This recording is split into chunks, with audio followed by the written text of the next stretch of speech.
Good morning to all of you.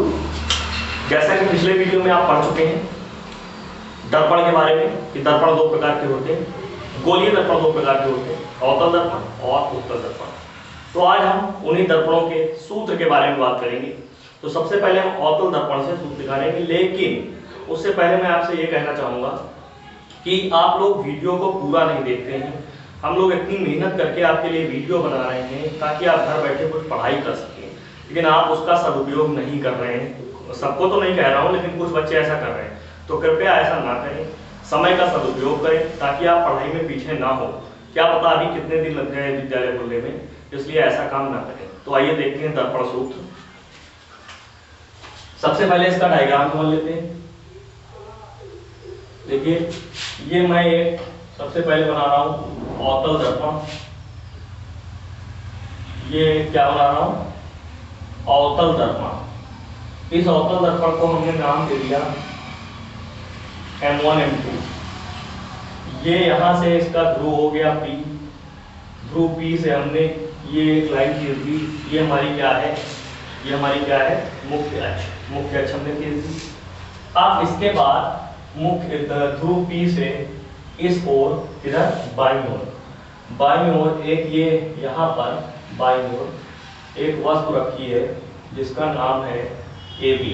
ये एक वस्तु रखी है जिसका नाम क्या है? AB है। इससे एक प्रकाश किरण इस दर्पण पर समांतर गिरती है। मुख्य अक्ष के कैसे गिरती है? समांतर। ये हमने मान लिया बिंदु D है, ये समांतर गिरती है। जो प्रकाश किरण, याद रखिएगा नियम है, जो प्रकाश किरण मुख्य अक्ष के समांतर आएगी, दर्पण पर गिरेगी, वो हमेशा परावर्तन के बाद कहां से जाएगी? फोकस से होकर जाएगी। तो ये हमारी यहाँ से ऐसे करके वापस लौट रही है। तो मान लीजिए कि ये हमारा ये बिंदु क्या है? फोकस है। फोकस से होकर जाएगी। ये याद रखिएगा, ये आने वाली है और ये परावर्तित होकर जाने वाली है। अब इसके बाद एक दूसरी प्रकाश किरण जो कि यहाँ कहीं क्या है? वक्रता केंद्र है। याद रखिएगा, एक दूसरी प्रकाश किरण कहां से होकर दर्पण पर जाती है? वक्रता केंद्र C से। ये वक्रता केंद्र C से होकर दर्पण पर जाती है। तो ये हमारा नियम होता है कि जो वक्रता केंद्र C से होकर जाएगी वो परावर्तन के बाद उसी मार्ग पर वापस लौट आएगी। ये जाने का बता रहा है कि एक प्रकाश किरण इस पे जा रही है और ये वापस आ रही है। चूंकि ये कहां से होकर जा रही है? वक्रता केंद्र से होकर जा रही है, इसलिए ये उसी मार्ग पर वापस आएगी। ये हमारा नियम में होता है।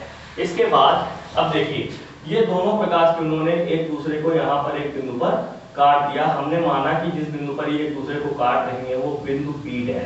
वो क्या है? बिंदु B' है। और यहाँ से हमने क्या किया? एक यहाँ पर एक अभिलंब खींच दिया।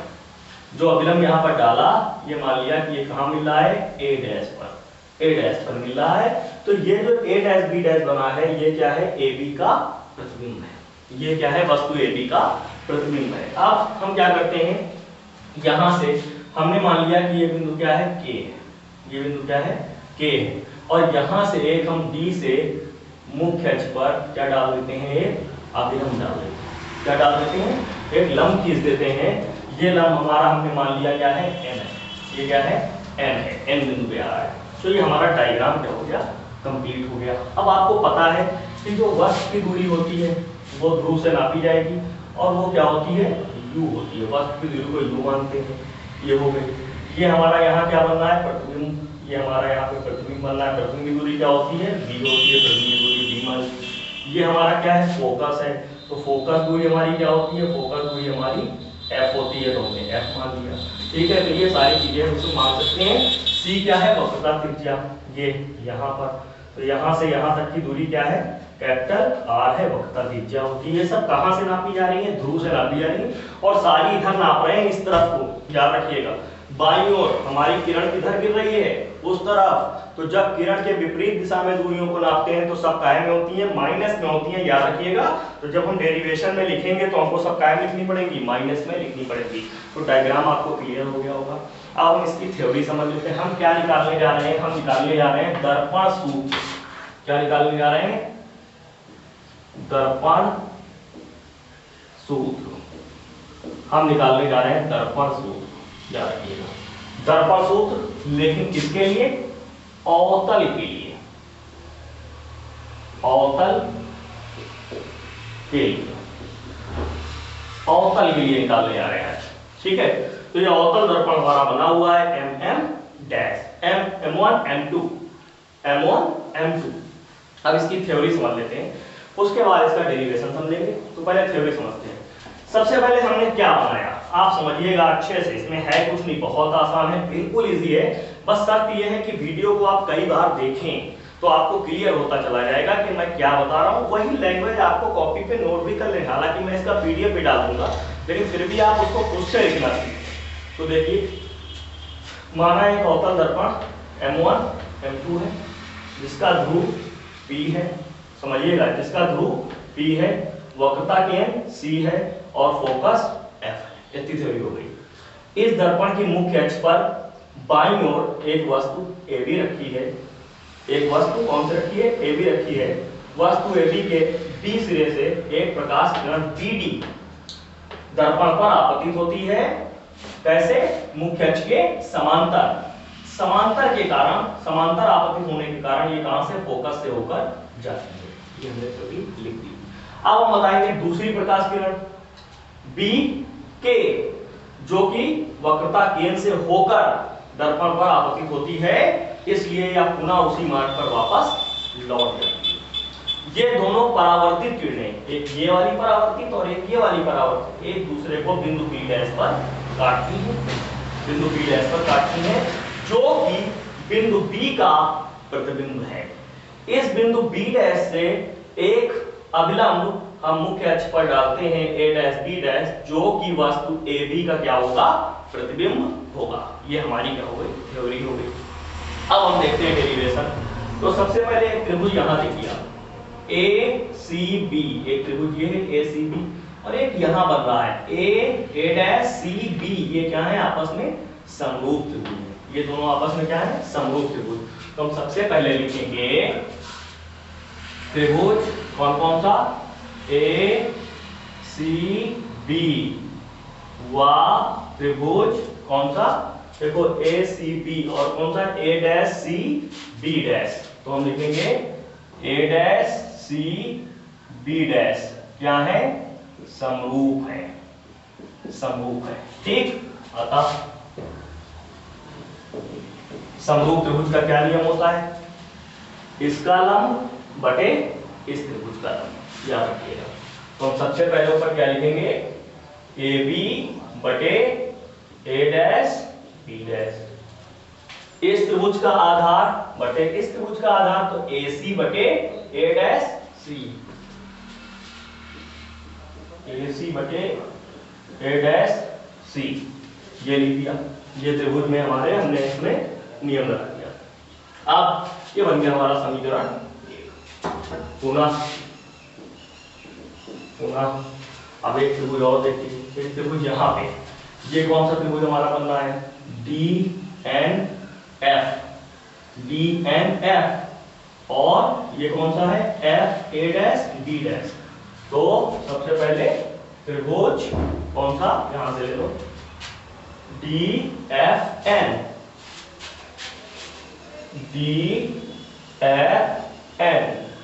व त्रिभुज कौन सा? ये वाला ले लो, F या A dash F B dash, A dash F B dash क्या है?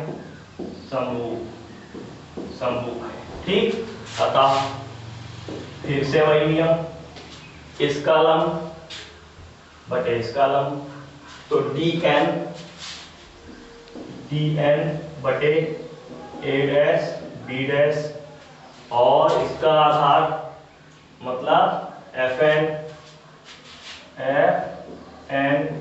बटे इस वाले का आधार F डैश नहीं F A डैश, ये F A डैश, इसका आधार रखा, इसका आधार रखा और इसका आधार रख दिया, ये हमारा हो गया। अब यहां से देखिए, थोड़ा समझना है, चूंकि ये चीज देखें DN, ये DN किसके बराबर है? AB के।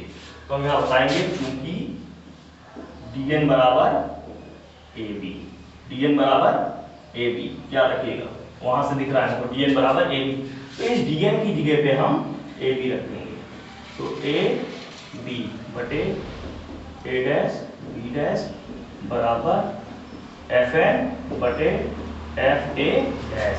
ये बन गया समीकरण 2। लेकिन अगर दर्पण का द्वारक क्या हो, छोटा हो, परंतु दर्पण का द्वारक यदि छोटा हो तो, दर्पण का द्वारक यदि छोटा हो तो जो बिंदु D नहीं N, जो बिंदु N है ये द्वारक छोटा होगा तो ये यहां पहुंच जाएगा। बिंदु N, बिंदु जो D है ये वाला D, द्वारक जब छोटा होगा तो D P के करीब आएगा तो N किसके, P के पास पहुंच जाएगा। ठीक है, तो हम जो हमारा बिंदु N है वो कहां, बिंदु N P के समान होगा, समान होगा। ठीक, अतः हमको क्या करना है, हमको जो ये हमारा कौन है, एफ एन है। ठीक है, तो इसके लिए एफ पी कर देना है, जहां एफ एन आ रहा है वहां क्या कर देना है, एफ पी। अतः एफ एन बराबर एफ पी लेने का, ये हमारा नियम है। अब यहां ले लेते हैं, तो आ गया हमारा ए बी बटे ए डैश बी डैश बराबर एफ एन कीजिए एफ पी बटे एफ ए डैश, समीकरण 3। अब देखिए समीकरण 1 में इस साइड में जो है वही समीकरण 3 में है, तो इन दोनों की जब तुलना करेंगे तो कैंसिल हो जाएगा। तो लिख देंगे समीकरण 1 और 3 की तुलना से। सबसे पहले क्या लिख देंगे, समीकरण 1 और 3 की तुलना से।